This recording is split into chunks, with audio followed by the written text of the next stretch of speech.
चलाते हुए सोचने लग जाती है, ये क्या हो रहा है? मेरे मंत्र इस काले साए पर काम क्यों नहीं कर रहे?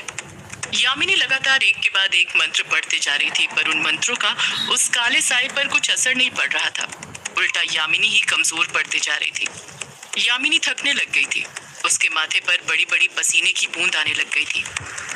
यामिनी की थकान उस काले साए को भी दिखने लग गई थी। काला साया हंसते हुए ही यामिनी से कहता है, क्या हुआ बच्ची, थक गई? बच्ची को उसके बाबा ने कुछ सिखाया नहीं क्या? ये बात सुनकर यामिनी के अंदर का गुस्सा और बढ़ जाता है। वो और तेजी के साथ मंत्र पढ़ने लग जाती है, पर उस काले साए पर उसका जरा सा भी असर नहीं होता। यामिनी पलटकर कुछ नहीं कहती है, बस वो मंत्र पढ़ते रहती है। काला साया डरावनी आवाज में यामिनी को घूरते हुए कहता है, तेरे इन मंत्रों का मुझ पर कुछ असर नहीं पड़ने वाला बच्ची। मैं खुद काली शक्तियों से बना हूँ। लगता है तेरे बाबा ने तुझे बताया नहीं कि जब कोई काली शक्ति के पुंज से टकराती है तो वो उसे कमजोर नहीं करती बल्कि और ताकतवर बना देती है। तू मुझे नुकसान नहीं पहुंचा रही बल्कि और मजबूत बना रही है। यामिनी खामोशी रहती है। वो अभी भी मंत्र ही पढ़ रही थी। काला साया गुस्से के साथ कहता है, तू मेरा कुछ नहीं कर सकती। तेरे ताज मिलने के बाद भी तू उतनी ही बेसहारा कमजोर रहेगी जितनी अभी है। उस काले साए की हंसी आसमान में गूंजने लग जाती है और उसकी हंसी के साथ ही ग्रेवयार्ड कोठी के ऊपर जो काले बादल मंडरा रहे थे वो गरजने लग जाते हैं। ऐसा लग रहा था जैसे वो काले बादल भी उस काले साए की हंसी में शामिल हो रहे हैं, उसके साथ गरजते हुए हंस रहे हो। काला साया अपनी बात आगे जारी रखते हुए कहता है, माना तू भी यक्षिणी है, पर तू ये कैसे भूल गई कि तू भी एक अभिशापित यक्षिणी है। यक्षिणी के रूप में एक डायन है, डायन, और एक डायन मेरा कुछ नहीं कर सकती। उसकी काली शक्तियों से मेरा अंत नहीं हो सकता। इस पृथ्वी लोक की सारी काली शक्तियां मेरी हैं। मैं उन्हीं काली शक्तियों से बना हूँ और जब इस लोक के वासी उन काली शक्तियों, काले जादू टोने का अपनी महत्वाकांक्षाओं के लिए उपयोग करते हैं तो वो मुझे और मजबूत करते हैं और शक्तिशाली और ताकतवर बनाते हैं। जैसे ही काला साया ये बात बोलता है तो उसकी बात सुनकर यामिनी के मंत्र पढ़ने की रफ्तार खुद कम होने लग जाती है, जैसे वो खुद हार मानने लग गई हो। उसका मनोबल टूट गया था। काला साया यामिनी को घूरते हुए कहता है, तुझे पता है, सालों पहले तेरी तरह ही उसने भी मेरा अंत करने की कोशिश करी थी। उसे भी लगा था वो मेरा किस्सा खत्म कर देगी, मार देगी मुझे, पर मेरा अंत करने के चक्कर में। इतना कहकर काला साया खुद चुप हो जाता है। जैसे ही काला साया ये बात बोलता है, यामिनी अब पूरी तरह से मंत्र पढ़ना बंद कर देती है। सीधे खड़ी हो जाती है और गौर से उस काले साए की बात सुनने लग जाती है। ऐसा लग रहा था वो काला साया उसी चीज के बारे में जिक्र कर रहा था जिसके बारे में यामिनी सालों से सुनना चाहती थी, जानना चाहती थी। काला साया कुछ सोचते हुए बड़बड़ाता है, वो मुझे मारना चाहती थी, पर मैंने, तू जानती है मैंने उसके साथ क्या किया? यामिनी उस काले साए की पीली डरावनी आंखों में देखते हुए कहती है, क्या किया तूने? काला साया खुन्नस भरे लहजे में कहता है, मैंने उसे मारा नहीं बल्कि उसे कैद कर दिया, उसे तड़पने के लिए छोड़ दिया और आज भी वो तड़प रही है, चीख रही है, चिल्ला रही है, पर कोई उसकी आवाज नहीं सुन पाता, तू भी नहीं। जैसे ही यामिनी ये बात सुनती है वो कुछ इमोशनल हो जाती है। उसकी आंखें नम होने लग जाती हैं। यामिनी नम आंखों के साथ नम लहजे में कहती है, कहाँ है? काला साया चालाकी भरे अंदाज में कहता है, तू उसके पास जाना चाहती है, मिलना चाहती है उससे? यामिनी की नम आंखों में अब आंसू स्पष्ट दिखने लग गए थे। वो इतनी इमोशनल हो गई थी कि कुछ कह नहीं पा रही थी, बस हाँ में अपना सिर हिला देती है। काला साया तुरंत बोल पड़ता है, मैं तुझे उसके पास ले जाऊंगा, पर ऐसे नहीं, वैसे ही जैसी हालत में वो है आज, अभी इसी वक्त मैं तेरे साथ भी वही करूंगा जो मैंने उसके साथ किया था। काले साए के चुप होते ही मंजर में अचानक से खामोशी छा जाती है, खौफ की खामोशी। काला साया डरावनी आवाज में उस खामोशी को तोड़ते हुए यामिनी से कहता है, कैद कर दूंगा तुझे भी उसी की तरह। यामिनी कुछ समझ पाती कि वो काला साया क्या करने वाला है, उससे पहले ही काला साया फुर्ती के साथ ग्रेवयार्ड कोठी के ऊपर जो काले बादल मंडरा रहे थे उनकी तरफ देखता है और मंत्र पढ़ते हुए अपना उल्टा हाथ उन बादलों की तरफ बढ़ाता है। जैसे ही धुएं से बना काले साए का हाथ बादलों तक पहुंच जाता है, उसी वक्त यामिनी के चारों तरफ एक के बाद एक धड़ाधड़ बिजली गिरना शुरू हो जाती है। जैसे ही एक बिजली गिरती है, यामिनी के सामने बड़ी सी बिजली की मीनार खड़ी हो जाती है।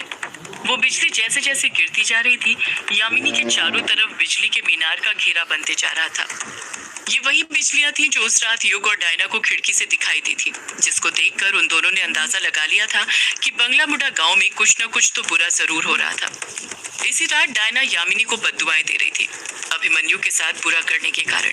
कहते हैं एक डायन की बद्दुआ सबसे जल्दी लगती है। ये उसी का असर था कि यामिनी कैद हो रही थी और उस काले साए के चंगुल में फंस रही थी। उस काले साए की बात सुनने के बाद यामिनी इतनी इमोशनल हो गई थी कि वो कुछ समझ नहीं पा रही थी कि उसके आसपास क्या हो रहा था और ना अपना बचाव कर पा रही थी। जैसे ही यामिनी के चारों तरफ बिजली की मीनारें खड़ी होती हैं, एक जोरदार बिजली उस मीनारों के बीचों बीच गिरती है और वो बिजली के मीनार कांच में बदलते हैं और अगले ही पल यामिनी एक कांच की बोतल के अंदर कैद हो जाती है। वो कांच बिजली से बने हुए थे जिसमें बिजली दौड़ रही थी। यामिनी अपने हाथों से उस कांच को तोड़ने की कोशिश करने लग जाती है पर नहीं तोड़ पाती है। यामिनी चीखते हुए कहती है, निकालो बाहर, निकालो मुझे यहाँ से, आह, बाहर निकालो।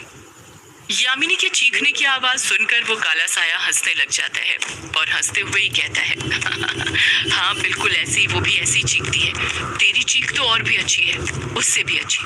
तुझे पता है मुझे इस दुनिया में सबसे ज्यादा प्यार किससे है? औरतों की चीखों से। मुझे औरतों की चीख सुनना बड़ा पसंद है, फिर वो चीख दर्द से कराहने की हो या फिर यामिनी अपना हाथ बोतल पर मारती रहती है, उसे तोड़ने की कोशिश करती रहती है पर नहीं तोड़ पाती है। यामिनी तड़पते हुए कहती है, बाहर निकाल मुझे, आह। काला साया फिर कहता है, हाँ ऐसे ही चीखते रहे, मुझे चीख पसंद है, तेरी तड़प अच्छी लगी और मैं चाहता हूँ तेरी ये तड़प और बढ़े। तू उससे मिलना चाहती है ना? पर मैं तुझे उससे नहीं मिलाऊंगा, उसका चेहरा तक नहीं दिखाऊंगा, क्योंकि मैं ये तड़प और बढ़ाना चाहता हूँ। तेरी दर्द से कराती हुई चीख और सुनना चाहता हूँ। चीख बच्ची, चीख और चीख। यामिनी गुस्से के साथ काले साए को घूरते रहती है, जैसे अपने अंदर बदले की आग भर रही हो। यामिनी जिस बड़ी सी बोतल में कैद थी वो छोटी होने लग जाती है और वो बोतल इतनी छोटी हो जाती है कि किसी के भी हाथ की पकड़ में आसानी से आ जाए। वो बिजली की शक्ति से बनी हुई बोतल नॉर्मल बोतल की तरह दिखने लग जाती है। यामिनी फिर चीखते हुए बोतल को तोड़ने की कोशिश करते हुए कहती है, आह। इसी चीख के साथ यामिनी अपने अतीत की यादों से बाहर आ जाती है। इस वक्त वो कुएं के पास युग, अभिमन्यु और कछुए के साथ खड़ी थी। यामिनी ने युग, अभिमन्यु और कछुए को सिर्फ ये बताया था कि वो ताज नहीं ले पाई थी, जिस कारण उस काले साए के हाथ वो बिजली की शक्ति से बनी बोतल के अंदर कैद हो गई थी। ये बात नहीं बताई थी कि उसके और काले साए के बीच आखिरी वक्त में क्या बातें हुई थी। वो किसका जिक्र सुनकर इमोशनल हो गई थी। यामिनी की पूरी बात सुनने के बाद अभिमन्यु उस पर फिर शक करते हुए कहता है, मतलब ये हुआ कि तुम ताज लेने आई थी और उस काले साए ने तुम्हें ताज लेने से पहले ही कैद कर दिया। वो नहीं चाहता था कि ताज तुम्हारे हाथ लगे। यामिनी हामी भरते हुए कहती है, हाँ अभिमन्यु। अभिमन्यु अगले ही पल अपनी भवें ऊपर करते हुए कहता है, तो फिर वो काला साया अभी तुम्हें रोकने क्यों नहीं आया जब तुम ताज लेने इस कुएं के पास आई हो?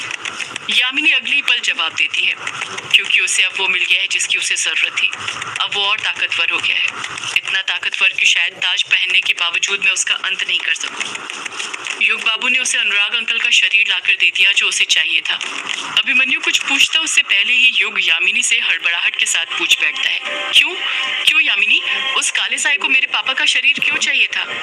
यामिनी जवाब देती है, पता नहीं युग बाबू, पर आप में और आपके पिता में कुछ न कुछ खास बात तो जरूर है, तभी उस काले साए को सिर्फ आपके पिता का शरीर चाहिए था और मेरे बाबा ने भी मुझे आपका शिकार करने के लिए कहा था। अभिमन्यु को लगने लग जाता है कि यामिनी बात को घुमाने के लिए उसके बाबा का जिक्र छेड़ रही है, पर अभिमन्यु बात पर बने रहने के लिए अगले ही पल और चालाकी के साथ यामिनी से पूछ बैठता है, तुम्हें ये नहीं पता यामिनी कि उस काले साए को अनुराग अंकल का शरीर क्यों चाहिए था?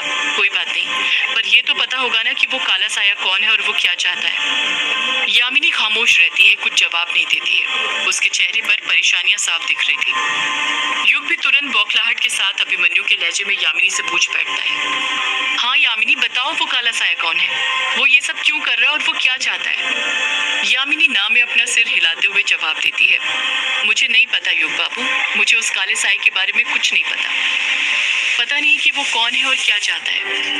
युग के बोलने से पहले ही अभिमन्यु मुंह बनाते हुए कहता है, देखा युग, तूने, तेरी यामिनी को कुछ पता ही नहीं है। मुझे तो लगता है इसे सब कुछ पता है, बस तुझे बताना नहीं चाहती। इसे अभी भी तुझ पर और हम पर भरोसा नहीं है, और इसे अभी भी तुझ पर और हम पर भरोसा नहीं है, तभी ये सारी सच्चाई छुपा रही है। युग के कुछ कहने से पहले ही यामिनी युग को अपनी बातों पर यकीन दिलाते हुए कहती है, मैं आपसे कुछ नहीं छुपा रही हूँ युग बाबू, मेरी बात का यकीन कीजिए। मैं सच कह रही हूँ, मुझे नहीं पता वो काला साया कौन है। युग नम लहजे के साथ यामिनी से कहता है, तुम आज भी मुझसे झूठ बोल रही हो ना यामिनी, और कितना झूठ बोलोगी? यामिनी युग की नम आंखें देखते हुए कहती है, नहीं युग बाबू, मैं झूठ नहीं बोल रही हूँ, मेरी बात का यकीन कीजिए। युग कहता है, कैसे कर लो यामिनी तुम्हारी बातों पर यकीन? तुम खुद जानती हो तुमने हर बार मुझसे कुछ न कुछ छुपाया है, और आज भी छुपा रही हो। यामिनी ना में अपना सिर हिलाते हुए कहती है, नहीं युग बाबू, मैं कुछ नहीं छुपा रही हूँ, मैं सच कह रही हूँ। मुझे नहीं पता वो काला साया कौन है और क्या चाहता है। युग को चिढ़ते हुए कहता है, कैसे यामिनी, कैसे नहीं पता? तुम यक्षिणी हो ना, और तुम्हें ही नहीं पता कि वो काला साया कौन है? यामिनी अगले ही पल पलटकर भावनाओं में बहते हुए कहती है, हाँ युग बाबू, नहीं पता, क्योंकि मैं वो यक्षिणी नहीं हूँ जो यक्षिणी आप मुझे समझ रहे हैं। जैसे ही यामिनी ये बात बोलती है, युग, अभिमन्यु और कछुआ तीनों के पैरों तले जमीन खिसक जाती है। यामिनी ने एक ऐसी बात कह दी थी जिसके बारे में वो कभी सपने में भी नहीं सोच सकते थे कि ऐसा कुछ भी हो सकता है। यामिनी आक्रोश में ही अपनी बात को आगे जारी रखते हुए कहती है, मैं वो यक्षिणी नहीं हूँ जिसे सदियों पहले भक्षाणर ने पृथ्वीलोक पर बुलाया था। मैं कामेश्वरी यक्षिणी नहीं हूँ। युग यामिनी को एकटक नजर से देखते हुए कहता है, अगर तुम कामेश्वरी यक्षिणी नहीं हो तो फिर कौन हो यामिनी? यामिनी जानती थी कि अब सारी सच्चाई बताने का वक्त आ गया था। आज उसे युग को वो सच बताना होगा जिसे वो सालों से छुपाते हुए आ रही थी, वो सच जो उसके और उसके बाबा के सिवा कोई नहीं जानता था। युग यामिनी पर दबाव बनाते हुए कहता है, बोलो यामिनी, ऐसे चुप मत रहो, बोलो कौन हो तुम? यामिनी एक लंबी आह भरते हुए कहती है, युग बाबू, मैं कामेश्वरी यक्षिणी की बेटी हूँ। यामिनी। युग हैरानी के साथ कहता है, क्या कहा तुमने यामिनी? तुम यक्षिणी की बेटी हो? अभिमन्यु भी हैरानी के साथ कहता है, पर ऐसा कैसे हो सकता है? यक्षिणी की बेटी कैसे हो सकती है? यामिनी बात को घुमाते हुए कहती है, क्यों, कब, कैसे, ये मत पूछो अभिमन्यु, पर यही सच है जो मैंने बताया। मैं कामेश्वरी यक्षिणी की बेटी हूँ। युग यामिनी को एकटक नजर से देखते हुए कहता है, अगर तुम कामेश्वरी यक्षिणी नहीं हो, उसकी बेटी हो, तो फिर कामेश्वरी यक्षिणी कहाँ पर है यामिनी? यामिनी जवाब देती है, माँ ग्रेवयार्ड कोठी में कैद है। युग हैरानी के साथ कहता है, क्या कहा, कैद है? यामिनी कहती है, हाँ युग बाबू, जिस रात आपने अपने पिता को खोया था, उस रात मैंने भी अपनी माँ को खोया था। उस रात सिर्फ आपके पिता की मौत नहीं हुई थी ग्रेवयार्ड कोठी में, बल्कि और भी बहुत कुछ हुआ था। एक बहुत बड़ा राज है जो उस रात ग्रेवयार्ड कोठी में दफन हो गया था। सदियों से है पुरानी ये है यक्षिणी।